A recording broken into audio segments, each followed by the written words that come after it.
Hey everyone, and welcome to a new episode of Metal Girl Reacts. And today I will just take the suggestion from Tony under my first reaction video, 13 embarrassing guitar fails. It's again a Loudwire list, and let's see if the guitar fails are really as embarrassing as they state, or maybe they are just completely natural and not something to kind of make fun about. Actually, I'm someone who doesn't make fun about any other people, but let's just see what they have for us here in this list. And also tell me what you thought was the most embarrassing guitar fail there. I haven't watched this video yet, I just relied here on the views and on the like-dislike ratio to judge whether this video would be cool or not. I will just see myself.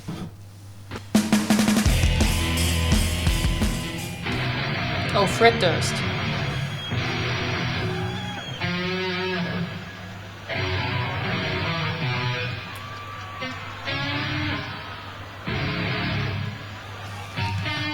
Did he practice before?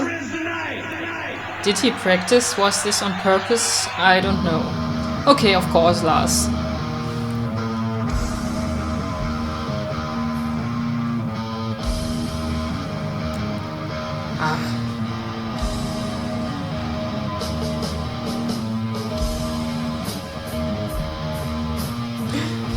Well, I won't necessarily say it's a guitar fail, I just expected him to be on drums and asking myself what this is for a guitar fail.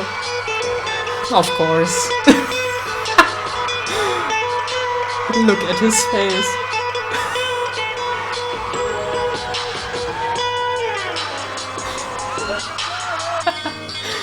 I think I don't have to tell you anything about this. DVT has done a pretty good meme on this one.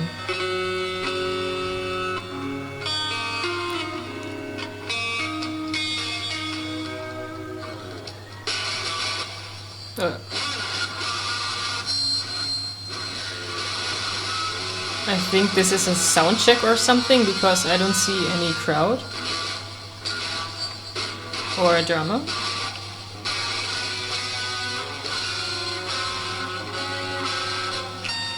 No, that's pretty irritating. Of course, Nick Jonas. Of course.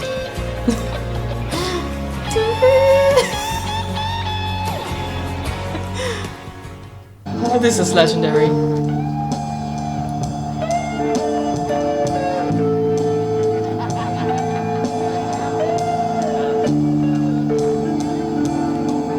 Oh, I think he's pretty nervous. Or not, I don't know. At least he's standing there with really high tension. And they all are kind of really stiff. Yeah, look at his neck, he just is really... yeah. Oh, Slash himself? Oh... ah, come on, this happens. This can happen. Now, what is going on there?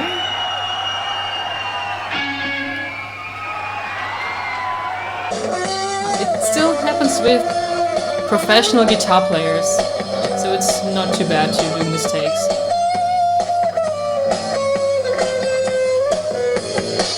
This guy is pretty tall.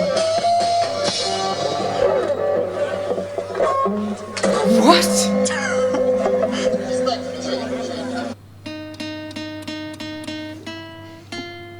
No, that was pretty mean of them. Oh, I know this guy. What's happening here? Imagine there's no heaven. This one is also legendary. It's easy if you try. No hell below us.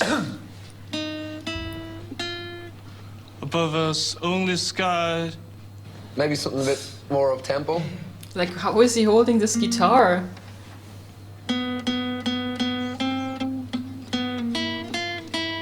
Sometimes I ask myself whether the people are really rehearsing or not. Over the rainbow. Well, at least he sings better than me.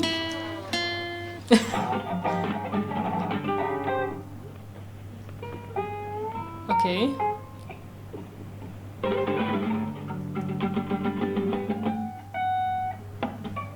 Maybe this is just for some comedy style. Because if you look at her or him. I think he's wearing sunglasses and a wig.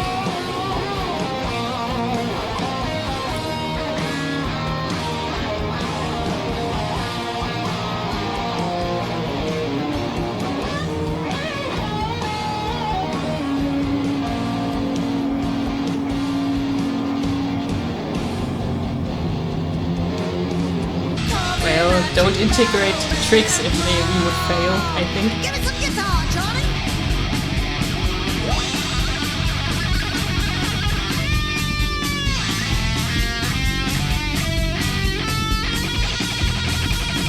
Okay. Holding this note for quite some time. Madonna, so what is she doing there? Is she rubbing her ass on the guitar? So she's like putting the guitar on this cabinet and... no. Why? This isn't cool. At least she is some kind of in the beat. Okay. Again, I think this is kind of not such a great list, and I just would leave it with guitar fails for quite some time now, since I also wasn't that kind of overwhelmed by the first list I have checked out. This one was slightly a bit better because they had some kind of really classic clips included, but then again, I knew those clips, and I think also you knew these clips because they are pretty epic, and also Stevie T has done his job on at least Nick Jonas and how is he called? Lil Wayne. I even forgot his name for a second, sorry. Yeah, I think the Metallica one was pretty fun, since you always think of Lars failing at drums, and now he just swapped parts with Kirk Hammet and he played the guitar, but still I think he did a better job than Fred Durst. And I just asked myself, why do people do this? Like, of course, they enjoy maybe doing it, adding it to a show, but I think you should at least rehearse a bit, because I think with Fred Durst, Limp Bizkit hasn't got such a good reputation among many people I know, and maybe they are playing with it, but it just adds up to the stuff they are already getting, and I think this is kind of not that great. On the other hand, I thought it's always fun if you switch instruments inside the band, so that you will just get a feeling about the role of your bandmate. And it's also pretty fun to see for the audience that it includes like a lot of work to master your instrument, and it's just not like put this guy there and he plays drums, put this guy there, he plays bass. An instrument is an instrument, and if you didn't master anything, or if you're a musician, this doesn't automatically mean you can play every instrument.